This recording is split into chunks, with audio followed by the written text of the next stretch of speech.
Hi అండి, నమస్తే. నేను మీ లక్ష్మి. ఈరోజు ఒక సమ్మర్ స్పెషల్ రెసిపీతో మీ ముందుకు వచ్చేస్తాను. మామిడికాయ పులిహోర చేసేటప్పుడు పుల్లగా కాకుండా ఎలా ఉండాలో ఈ వీడియోలో చూడండి. ముందుగా 2 డబ్బాలంటే 1/2 కిలో వరకు బియ్యం తీసుకొని శుభ్రంగా కడిగేసి డబుల్ వాటర్ పోసుకొని అరగంట నానబెట్టుకోవాలి. నానబెట్టిన తర్వాత అందులో కొంచెం ఉప్పు, కొంచెం పసుపు, కొంచెం నూనె వేసేసి దీన్ని డైరెక్ట్గా మనం రైస్ కుక్కర్లో పెట్టేయచ్చు.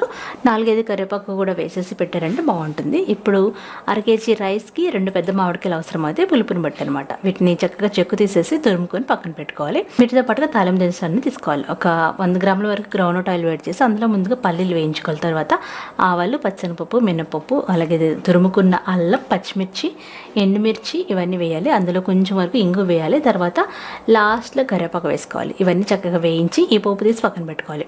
మిగిలిన నూనెలో మనం తురుము పెట్టుకుని మామిడికాయ తురుము వేసేసి 1 నిమిషం పాటు లో ఫ్లేమ్లో వేయించాలి. తర్వాత ఉడికిన అన్నాన్ని ఒక పళ్ళెంలోకి తీసుకొని ముందుగా పోపు వేయాలి. ఆ తర్వాత మనం వేయించి పెట్టుకున్న మామిడికాయ గుజ్జు కొంచెం వేయాలి. ఎక్కువ వేస్తే పులుపు ఎక్కువ అయిపోతుంది అనమాట.